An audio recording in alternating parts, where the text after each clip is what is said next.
자기 자신을 미워할 때 진짜 외롭거든요. 주변에 사람도 많고 나의 다른 어떤 물질적인 문제가 없고 그래도 내가 나를 안 좋아하면은 진짜 너무 고독해요. 근데 그게 조금 상쇄가 되고 그래서 그런 식으로 노래로 풀면서 그러니까 너무 복받은 직업인 게 이렇게 나를 파괴할 때 생겼던 에너지를 작품으로 만들 수 있는 그런 직업이다 보니까 제가 저의 경력이 쌓여 나가면서 좀 더 치유도 되는 자가 치유가 되는 그래서 더욱 더 좋은 노래와 무대를 만들어서 보여드려야죠.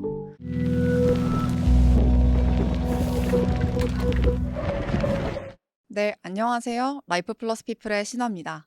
저희가 오늘 만나볼 분은요, 독보적인 음색과 섬세한 표현력으로 대중의 귀를 사로잡은 뮤지션 선우정아님입니다.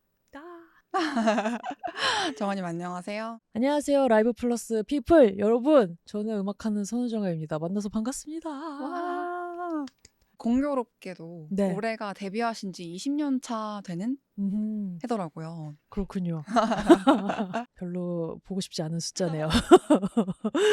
새삼 제 나이를 느끼게 하는데 그렇습니다. 일부에서는 정아님이 그동안 걸어오셨던 음악 인생, 으뜩 그 예예.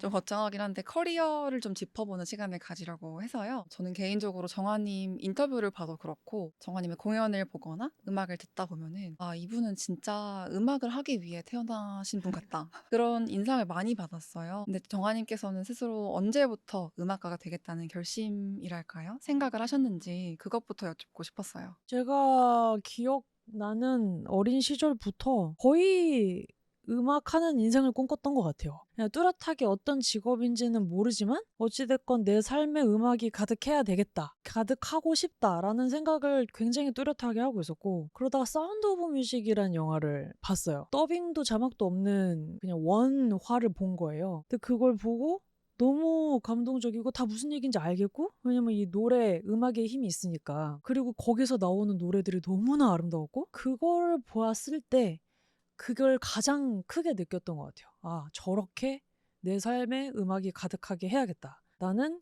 그냥 노래하는 사람이 된다. 음악하는 사람이 된다라는 생각을 그냥 머릿속에 첫 번째 넣고 그때부터 쭉 살았던 것 같아요. 많은 분들이 정아님을 떠올리면은 네. 가장 먼저 생각하는 게 독보적인 음색일 으. 것 같아요. 오 감사합니다. 음색이 정말 독보적으로 특별하신데 아. 나만의 목소리를 찾기 위해서 어떤 노력을 기울이셨고 이건 언제쯤 찾으셨는지 그리고 지금은 어떻게 유지하고 계신지 이런 것들을 좀 여쭙고 싶었어요. 저는 제가 되게 평범한 목소리라고 20대 초반까지 생각을 하고 살았는데 주변에서 다 특이하다는 거예요. 그래서 '아니 나야말로 너무 평범하고 소극적인 목소리지.'라고 생각을 했는데 자기가 듣는 자기 목소리는 또 어떤 필터가 씌워진 듯 이게 정확하게 파악하는 게 좀 어렵거든요. 그러다가 녹음해서 들어보는 그런 걸 계속 하다 보니까 어느 순간 남들이 말하는 특이하다고 하는 지점이 들리는 거예요. 그러고 어렸을 때 동요 학원에 잠깐 다녔었는데 그때 만들었던 테이프가 있었어요. 그래서 그 테이프를 우연히 듣게 됐었어요. 20대 어느 날 짐 정리 막 엄마 집에서 하다가 '어 이거 그때 그거다.' 해서 들어봤는데 너무 특이한 거예요 목소리가. 어릴 때 소리를 들었는데 예. 8 살에 뭐 봄바람이라는 동요를 불렀는데 네. 너무 블루스하고 어머, 너무 슬프고 애처롭고 근데 목소리가 굵직한 애가 아니니까 지금 이런 목소리인 거예요. 뭔가 연약한데 멜랑콜리하고 이미 8 살에 그런 목소리가 있었던 거죠. 그래서 그때 한 번 더 파악을 하고 그때부터 본격적으로 '이런 거를 좀 잘 살릴 수 있는 방법이 없을까?' 그러면서 발성 연습할 때 뭐 아이오우라고 하기도 하고 그냥 뭐 아 아 그냥 아를 아로 해 보고 아도 해 보고 아도 해 보고 아도 해 보고 되게 다양하게 해 보면서 아만 했는데 '아 선우정아다.' 이런 느낌이 들었으면 좋겠다 싶어서 집안일하고 뭐 씻고 이러다가도 이렇게 해 보고 계속 녹음하고 듣고 이거를 병행했더니 몇 년간은 잘 모르겠다가 어느 순간 딱 잡히더라고요. 내가 좀 더 화사하게 이 소리를 만들고 싶을 땐 이런 식으로 쓰면 되고 내가 조금 더 힘 있게 내보내고 싶을 땐 이렇게 쓰면 되고 그리고 나의 디폴트 소리는 이 정도구나. 라는 그 기준이 진짜 늦게 찾아왔지만 그 난리를 거의 한 10 년은 친 것 같고 저는 제가 활동하면서 정립이 됐어요 오히려. 그래서 이제 2006년에 1집부터 2013년에 2집까지 7년이라는 공백이 있으셨는데 사실 그 기간 동안이 되게 긴 공백으로 보일 수 있지만 그 기간 동안 정말 많은 일들을 하셨잖아요. 다양한 경험을 하셨고 그 경험에 대해서도 좀 공유해 주시면 좋을 것 같아요. 어떤 생각을 하셨고 뭘 배우셨는지. 1집도 할 수 있는 최선을 다했지만 너무 벽이 높았고 한국에서 가수로 데뷔한다는 게 그냥 음악적인 거 외에 이러이러한 벽들이 있구나. 이제 이런 거를 제대로 느끼고 그래서 저의 어떤 꿈의 모양새가 그때 많이 달라졌죠. 저는 당연히 음악을 잘하고 뭐 열심히 하면 어린 사람들이 다 그렇듯이 당연히 가수가 될 수 있겠지라고 생각을 했는데 그게 전혀 아니었고 그렇다면 복학을 해서 공부를 더 하자. 1집을 만들면서 느꼈던 여러 가지 아쉬움 중에 이제 제가 느꼈던 저의 능력에 대한 아쉬움을 가지고 복학을 해서 편곡, 작곡 공부를 진짜 많이 했어요. 그리고 재즈도 좀 더 깊이 있게 다루게 되고 그래서 그때 당시에 학교에서 공부했던 게 너무나 지금까지 근간이 되는 그래서 공부하느라 시간을 충만히 보냈고 그리고 공부와 동시에 학교에 있다 보니까 네트워크가 이제 또 연결이 다 돼서 이런저런 재밌는 공연들이 많이 들어오더라고요. 네. 공연도 들어오고 아니면은 뭐 이런저런 편곡들 어떤 뭐 작은 작품에 음악을 써본다든지 단편 영화에 출연도 하고 네. 음악도 만들고 그랬던 경험도 다 그 7년 안에 했었던 거라 2집과 1집 사이를 좀 긴 공백으로 봐주시는 분들이 많이 계신데 저한테는 되게 그냥 너무 순식간에 지나간 7년이었어요. 그리고 그때 YG에서 또 아, 네네. 프로듀서로 활동하시면서 네. 진짜 유명한 노래들 많이 만드셨더라고요. GDN 탑의 오예나, 네네. 2NE1의 아파 이런 노래들을 네. 다 참여를 하셔가지고 네. 그때의 경험도 되게 특별하셨을 것 같아요. 엄청 저한테 큰 경험이었죠. 혼자서 이제 오랫동안 하던 솔로 인디 뮤지션이 겪을 수 없는 것들을 YG에서 겪을 수 있었으니까 직접 가수로서 그런 건 아니어도 가까이에서 아 이런 식으로 앨범을 만드는구나 뭐 이런 식으로 뮤비가 진행이 되는 뭔가 이렇게 어깨 너머를 이렇게 보면서 그게 너무 그냥 큰 공부가 됐던 것 같아요. 그리고 저한테도 학교 공부를 하다 보니까 아무래도 조금 이제 대중성과는 멀어진 부분이 있었는데 스스로 바라는 것도 대중적인 음악을 바라지 않고 그랬다가 아 맞아 사실 나는 H.O.T 때문에 가수 되길 꿈꿨기도 하고 굉장히 나도 쉬운 노래 좋아하고 누구나 즐기고 따라 부를 수 있는 노래를 좋아했는데 내가 너무 이렇게 외골수처럼 빠져들고 있었구나라는 생각이 들어서 제가 근데 그렇게 갈 거였으면 큰 그런 변화는 없었을 텐데 어렸을 때 그런 것들이 다시 살아나더라고요. 그래서 노래를 쓰거나 음악을 생각하고 듣는 것에도 YG 덕분에 많이 열렸어요. 조금 닫아두고 나는 재즈 뮤지션임, 나는 대중음악가 아님 이렇게 스스로 가둬놨던 게 이게 확 열려서 이것도 해도 되고 저것도 해도 되지 그 생각을 그 시기에 했던 것 같아요. 아, 네. 말씀하신 것처럼 대중들이 정아님을 선우정아라는 이름을 인지하기 시작한 거는 네. 아마 2집부터이지 네. 않을까 싶어요. 그렇습니다. 2집이 워낙 성공적이었으니까. 아이고 성공까지는 아닌데 아무튼 많이 잘 좋게 들어주셨죠. 네. 예. 근데 이 집이 맞는 것 같아요. 정확히 말하면 이 집을 내고 나서의 좋은 피드백을 받고 난 후 그게 이제 한국대중음악상에서 상을 그 당시에 2개나 주셔가지고 너무 감사하기도 그래서 그때 정말 큰 용기를 얻었거든요. 왜냐면은 그 2집은 심지어 제 돈으로 그냥 해보려다가도 잘 안 되고 그리고 어떤 이제 기회가 있어서 어느 회사랑 해보려고 하다가도 엎어지고 그랬다가 만들어지게 된 앨범이 2집인데 그래서 저한테는 이래저래 굉장히 소중하면서도 한편으로는 다 포기하고 낸 거였어요. 이제 뭐 몰라 뭐 성공 바라지도 않고 그냥 내기만 하자 그냥 내보기라도 하자 약간 이런 마음으로 만든 게 2집인데 아니 앨범도 상을 주시고 올해 아티스트 상도 주셔가지고 그때 너무 놀라가지고 진짜 씬에서 인정을 받은 거였지만 그것조차도 저한테 되게 필요했던 시기인 것 같아요. 그게 없었어도 물론 계속 열심히 했겠지만 그래서 좀 더 단기간에 힘을 좀 빡 내서 활동을 열심히 할 수 있었던 것 같은 그 힘으로 진짜 몇 년간 계속 달려도 힘들지가 않더라고요. 노래도 계속 나오고 그게 상 받은 것이 제가 생각하는 첫 번째 전환점이다. 는 생각이 듭니다. 아, 그래도 이제 정말 업계에서는 인정받는 뮤지션이었을 것 같은데 네. 그걸로 이제 본격적으로 좀 싱어송라이터로서 이름을 네. 알린 계기 맞아요. 되었다고 보면 되겠네요. 그래서 그 덕분에 공연 페스티벌 이런 데서도 섭외가 오게 되고 네. 뭐 기획 공연도 좀 더 많이 할 수 있고 그러니까 저한테는 진짜 기회의 장이 확 열린 거였죠. 제 내부적으로도 너무 큰 영향을 주었고 외부적으로도. 그래서 다시 음. 한번 감사드립니다. 공연 이야기가 나와서 네. 말인데 네. 저는 사실 정아님 공연을 보고 정말 깜짝 놀랐어요. 왜냐면 네. 흔히 정아님 팬분들이 정아님의 음악은 네. 공연을 들어야 완성된다고 오호. 할 정도로 공연을 본 사람들이 다들 칭찬 일색이더라고요. 근데 오호. 직접 보고 나서 한 번에 이해했거든요. 아, 일단은 너무 똑같고 아니에요. 어떤 공연 보셨어요, 혹시? 2023년에 네. 서울숲 재즈 페스티벌을 아, 네네. 갔었는데 그날 좀 잘했어요. 네. 그날 좀 잘했어요. 그때 그 즉석에서 관객들하고 스케트 하셨던 게 또 네네. 영상이 화제될 만큼 네. 저도 너무 재미있었거든요. 네, 내려가서 현장에서. 아예 놀았었죠. 그때 기억에 남는 게 어떤 남자분한테 딱 했는데 어.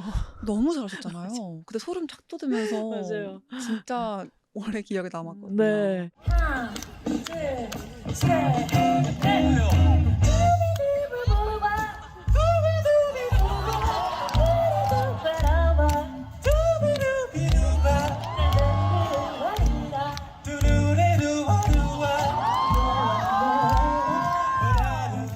그 기억이 너무 강렬하게 남아 있어서 음. 공연에 대한 질문을 안 드릴 수가 없었는데 네. 정아님한테 공연은 어떤 의미인지 음악을 전달하는 장을 넘어서 어떤 것을 전달하려고 하시는지 여쭙고 싶었어요. 저는 아직 조금 이거를 좀 찾고 있는데 저는 아직은 직업으로서의 사명감이 제일 크고요. 뭔가 그 이상의 이유는 아직 좀 찾고 있는 중인 것 같고 사실 직업으로서의 사명감을 제대로 채우는 것도 굉장히 어려우니까 저한테는 그게 굉장히 크고 그래서 이제 조금 제 라이브가 상태가 안 좋으면 굉장히 죄스럽고 당연히 잘 해야 되는 것인데 잘 못했으니까 그런 게 있습니다. 그래서 저는 사실 아티스트한테 공연이라고 하면은 뭔가 그 느낌적인 느낌이 있을 것 같은 누군가는 그런 게 있을 텐데 저는 아직 그런 게 없고 그냥 제 일?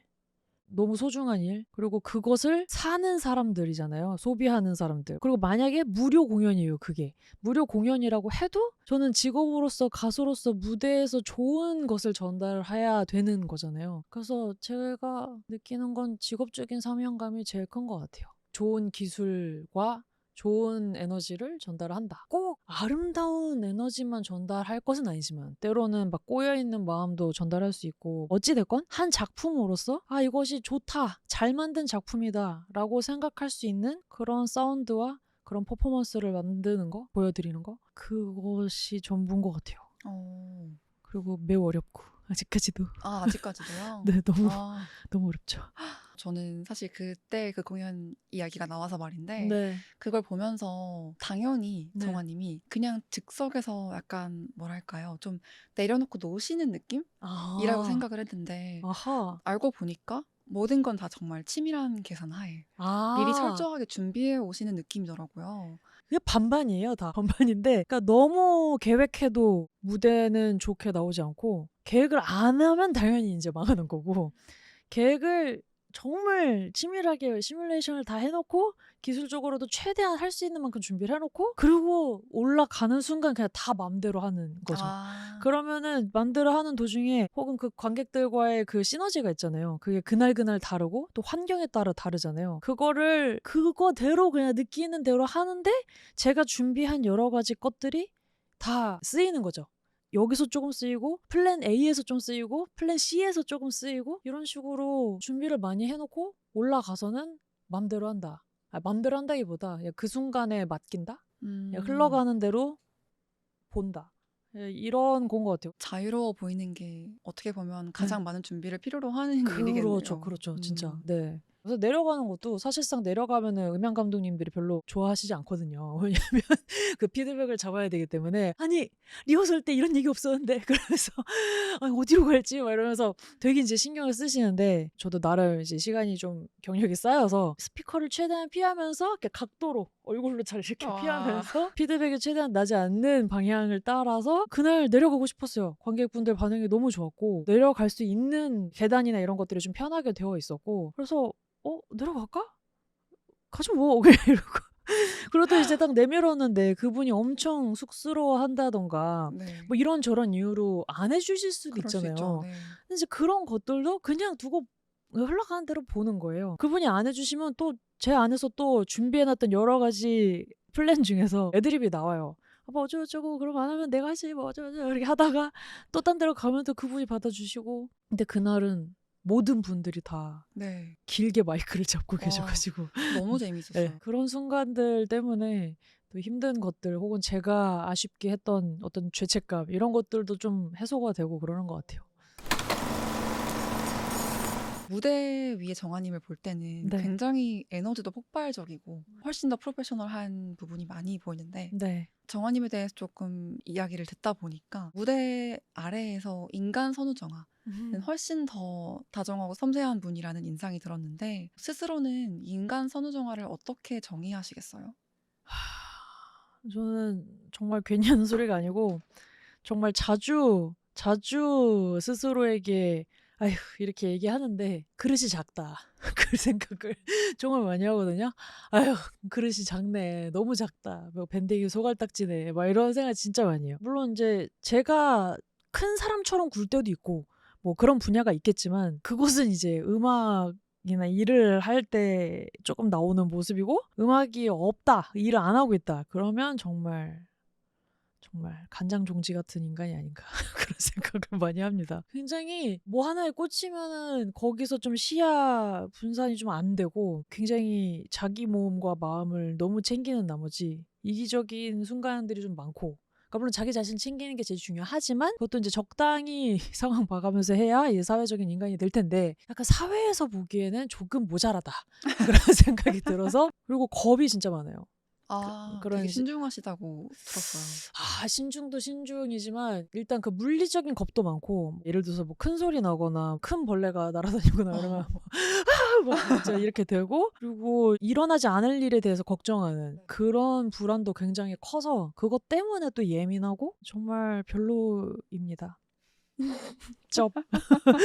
근데 또 막상 그렇게 걱정 다 해놓고 준비도 막 다 하고 어떤 상황에 딱 던져졌을 때 내가 준비한 짐들을 꺼내올 수 없는 상황이에요. 그러면 또 그냥 해요 또.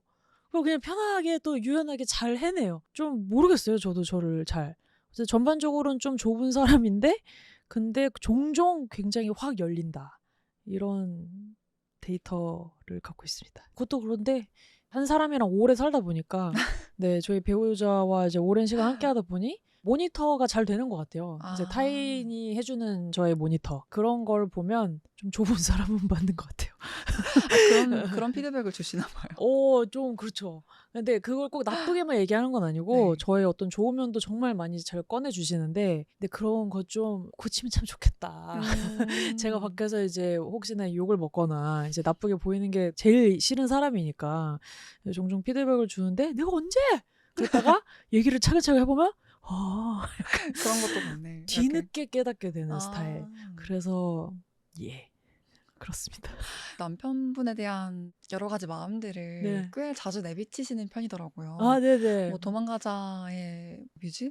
네. 무대? 뮤즈죠. 저한테 정말 큰 뮤즈고 저는 그 사람 때문에 사랑 노래를 쓰게 됐던 거라서 진짜 제 감정의 이유라고 생각할 정도로 그전에는 그냥 제 안에 어떤 상념이나 어떤 사회에서 느끼는 어떤 현상들 이런 거를 가지고선 곡을 많이 썼었지 사랑 노래가 오히려 저 초반엔 진짜 없었거든요. 네. 근데 이제 결혼을 하고 이전에도 사귀고 있었지만 결혼하면서는 또 다른 관계더라고요. 똑같이 사랑하는 관계지만 아무튼 그 느끼게 되는 결이 훨씬 더 깊었어요. 그러면서 이게 사랑이구나. 그것도 뒤늦게 깨달아서 사랑 노래를 쓰기 시작한 많이 알려주셨죠. 그분이. 근데 연애를 9년 네. 하셨고 네.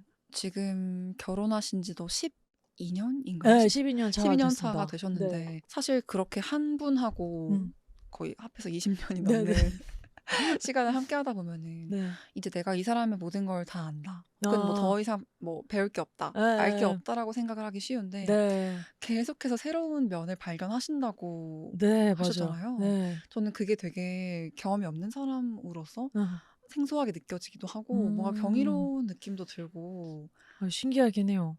저도 그런 게 계속 보일 줄 몰랐어요. 근데 그건 뭐 서로의 관계를 위한 노력도 있겠지만 이제 그분이 정말 그런 걸 잘 끌어내 주시는 것 같다는 생각이 들고 진짜 사랑을 알게 한 약간 어떻게 보면 정말 감정적이지만 막상 사랑, 애정 이런 걸 잘 모르는 애였는데 네. 이게 그릇이 작아서 그렇거든요. 그릇이 큰 사람은 남도 정말 사랑하고 애정이 있고 그렇거든요. 나 자신도 진짜 사랑하고. 근데 저는 좀 그런 쪽이 아니었어요. 제 자신을 항상 이렇게 되게 낮게 생각하고 안 좋아하고 저의 단점들을 너무 괴롭게 생각하고 근데 이 사람과 사랑이 더 깊어지고 그 사랑을 노래로 표현하게 되는 그런 수준까지 가면서는 그럴수록 저를 더 좋아하게 되더라고요. 제 단점들을 좀 이렇게 안아줄 수 있게 되고 좀 그냥 너그럽게 아 내가 이런 모습이 있네. 그러니까 예전에 예를 들어서 제가 속 좁다는 말을 절대 인정하지 않았거든요. 내가 언제 나같이 착한 애가 어딨어 막 이러면서 근데 이제 그치 내가 그런 면이 좀 있지. 이렇게 한 발 멀리서 나를 바라볼 수 있는 거? 그렇게 되니까 좀 더 나를 사랑할 수 있게 되고 이런 것들이 다 그분과의 삶에서 영향을 받은 것 같아요. 서로 진짜 성장하고 성숙해지게끔 도와주는 네, 관계네요. 맞아요. 진짜 부럽다. 그래. 이번에 새로 발표하신 앨범에 들어있는 수록곡들 중에서도 네. 남편분을 좀 떠올리면서 예. 만드신 노래가 있을까요? 예, 있습니다. 굉장히 너무 대놓고 있고요. 네. 그래서 뭔지 알 것 같아요. 네, 살리네라는 제목의 곡인데 제가 너무 힘들었을 때 계속 제가 힘들 때 가장 먼저 저를 일으켜주는 존재이긴 하지만 특히나 이제 최근에 힘들었을 때 저를 이제 살리는 근데 그게 뭘 막 일어나봐 뭐 내가 그때 해줄게 저것도 해줄게 막 이런 게 아니고 너 정도면 충분해 앞으로 잘할 수 있어 이런 게 아니라 그냥 조용히 제 곁을 지키고 조용히 자기의 일상을 유지를 하세요. 왜냐면 옆에 있는 사람이 무너지면 같이 무너지거나 아니면 조금 자기도 삐뚤어지거나 같이 지치니까 이렇게 되기 십상인데 그냥 묵묵히 곁을 지키고 자기의 일상을 유지를 하더라고요. 근데 그게 저를 일으키는 힘이 됐거든요. 내가 계속 이러고 있으면 안 되겠다. 저렇게 유지를 하는 게 또 어떻게 보면 되게 외로운 일인데 네. 혼자서 그렇게 하는 것이 더 이상 저 사람을 외롭게 두면 안 되겠다 이런 생각하면서 힘을 냈던 것 같아요. 저는 그 가사가 진짜 너무 코끝이 찡했던 게 내가 버린 하루를 아. 주워서 입에 다시 넣어준다고 했잖아요. 정말 그 문장 그대로였어요. 제가 느낀 힘이. 진짜 저는 제 하루를 계속 버렸거든요. 하루 종일 방 안에서 안 나오고 계속 누워있고 뭐 좀 먹을래? 해서 대답도 안 하고 화장실도 어쩌다 한 번씩 가고 진짜 정말 살지 않는 상태였는데 근데 그냥 계속 묵묵히 옆에 그렇게 있는 그 모습이 진짜 얘가 나를 내 삶을 연장시키고 있구나. 입에 이렇게 새가 부리로 엄마 새가 새끼 새한테 입에 뭘 넣어주듯이 그렇게 해서 삶을 연장시키잖아요. 그것처럼 내가 지금 얘가 주는 사랑으로 그 받아 먹으면서 겨우겨우 살아있구나 이 생각이 들면서 그 문장을 쓰게 됐죠. 이것도 저는 개인적으로 들으면서 엄마 생각을 했는데 맞아요. 그것도 그러네요. 이것도 도망가자처럼 듣는 분들마다 각자의 사연과 이야기를 대입해서 공감하실 것 같아요. 눈물이 났습니다. 그러니까요. 부모님 생각 이거 봐, 제 약간 좀 이게 늦다니까요. 이제 와서 그럴 수도 있네 이 생각이 드는 거야. 20년을 같이 사셨으니까요. 부모님보다 더 가까운 사이시니까. 네, 그것도 약간 정아님께서 이제 2집은 네. 나의 20대 네. 그리고 3집은 30대를 담은 앨범이라고 회고하신 걸 봤어요. 네. 근데 40대가 또 이제 되셨잖아요. 예. 일단 축하드리고 예. 앞으로 40대가 된 선우정아는 어떤 음악을 하고 있을지 좀 예상을 해주실 수 있을까요? 저는 어릴 때부터의 목표는 좀 편안하게 음악을 하는 거였어요. 항상 좀 막 이렇게 온몸에 힘주고 음악을 하는 느낌이고 노래를 부를 때도 마찬가지고 노래를 만들 때도 왜 힘이 잘 안 빠질까. 그러니까 머리로는 알고 있는데 몸으로 너무 안 되더라고요. 근데 그거를 조금 요즘 하고 있는 것 같아서 몸에서 살짝 힘이 조금 빠지더라고요. 그래서 앞으로의 이 40대 앨범 또한 지금 이 정도 빠졌으니까 더 잘 빠질 수도 있고 잘 빠진다는 얘기는 내가 또 힘을 주고 싶을 때는 줄 수도 있다는 얘기잖아요. 그래서 그런 완급 조절을 더 잘 하게 되지 않을까. 40대에 기대하는 앨범은 보다 더 편안한 음악입니다. 기대가 되네요. 정아님의 음악을 많은 사람들이 좋아하는 이유가 감히 추측해 보건데 네. 정아님의 음악을 듣다 보면 인간이면 누구라도 느꼈을 법한 감정일 것 같기도 한데 나를 너무 사랑하는데 또 동시에 너무 미워하고 실망하다가 또 시간이 지나서 용서를 하고 네. 다시 사랑하고 이런 감정이 고스란히 느껴지거든요. 네. 저는 이제 이 감정들을 정원님께서 잘 마주하고 포착하고 이걸 또 음악으로 풀어내시는 분이라는 생각을 자주 했어요. 요즘은 그런 과정들을 좀 어떻게 마주하고 계신지 여쭙고 싶었어요. 대부분의 제가 곡을 쓰는 소재가 그냥 제 삶에서 주인공인 내가 느끼고 있는 이 심리가 제 소재가 되는 것 같아요. 그러다 보니 내가 나를 너무 미워할 때랑 그래도 좀 봐주자 이런 좀 성숙함이 생겼을 때랑 그런 것들이 번갈아 가면서 이제 나오는 것 같은데 그리고 이제 너무 싫을 때도 곡으로 쓰고 나면 싫어서 썼던 내뱉었던 그 감정도 약간 오히려 완화되는 느낌이에요. 스스로 약을 만들어서 처방하는 그런 느낌? 그래서 저는 어떻게 보면은 저를 위해서도 곡을 쓰는데 내가 일단 살아야 되겠으니까 이런 이야기를 쓰는 건데 그 이야기에 많은 분들이 공감해 주신다고 하니까 종종 느낍니다. 아, 진짜 사람이 다 비슷하구나. 다양하면서도 본질적으로 내면에서 느끼는 그런 마음이 다 비슷하구나. 이런 생각 들으면서 제가 저를 미워할 때 느꼈던 외로움이 좀 가시는 느낌이에요. 사람들 피드백을 그렇게 보면.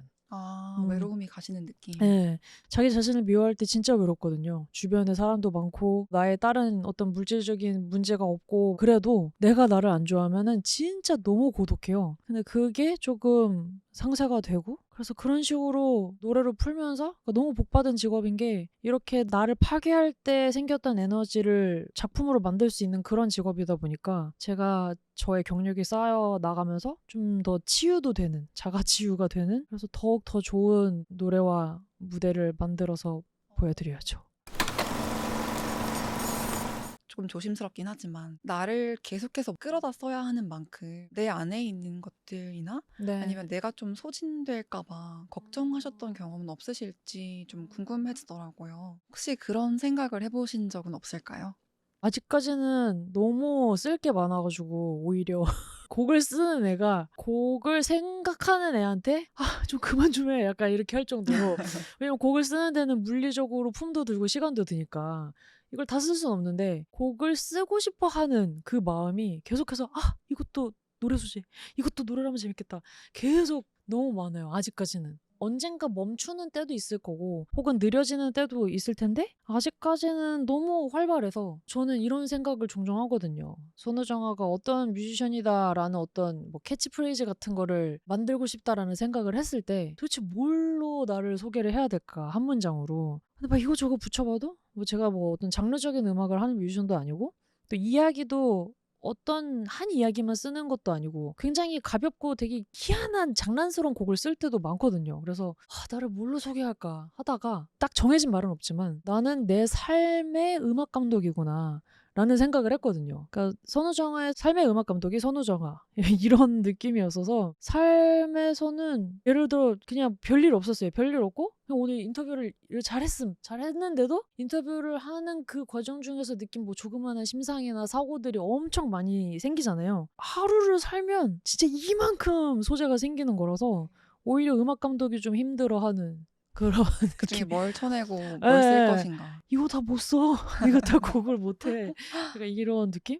그래서 소지는 아직까지는 운이 좋은 건지. 정아님 인터뷰를 보면서 네. 제가 좀 여쭤보고 싶었던 지점이 나는 음악을 하기 때문에 나를 사랑하게 됐다. 그런 말씀을 자주 하셨더라고요. 예. 네, 음악이 없으면 내 존재의 이유도 사라질 것 같다. 네. 이런 이야기도 하셨고 이게 또 시간이 지나면서 생각이 변하기 마련이니까 여전히 그 생각은 유효한지 요즘에 좀 근황을 여쭙고 싶었어요. 언젠가는 달라지기를 희망하지만 아직까지는 변하지 않았습니다. 아직까지도 음악을 하지 않는 나는 굉장히 무가치하게 느껴지고 한 발짝도 멀리서 보기가 힘들어요. 음악을 하기 때문에 미워하다가도 용서할 수 있는 지점이 생기는데 만약에 진짜 음악을 안 한다 그러면 너무 제가 제 자신을 미워하고 괴롭힐 것 같은 느낌이에요. 혹은 나중에 음악처럼 좋아하거나 애정하는 일이 만약에 또 생긴다. 그러면은 근데 그래봤자 또 자리가 대치되는 거지 본질이 바뀌는 건 아닌 것 같은? 있는 그대로의 내 자신을 사랑하는 게 제 인간으로서 삶의 목표인 것 같아요. 내 자신을 죽기 전에 건강하고 온전하게 사랑하게 되는 거? 과연 그것을 나는 알 수 있을까? 이 간창종지인 나는 알 수 있을까? 뭐 이런 생각하면서 그렇습니다. 라이프 플러스 피플의 8번째 게스트. 저희는 지금 뮤지션 선우정아님과 함께하고 있습니다. 1부에서는 정아님의 어떤 음악적인 여정과 인간 선우정아에 대해서 알아봤다면 다음 주에 올 2부에서는 정아님의 창작 세계를 좀 더 깊게 들여다보는 시간을 가지려고 합니다. 그러면 다음 주에 올라올 2부 영상도 많은 기대 부탁드립니다. 감사합니다.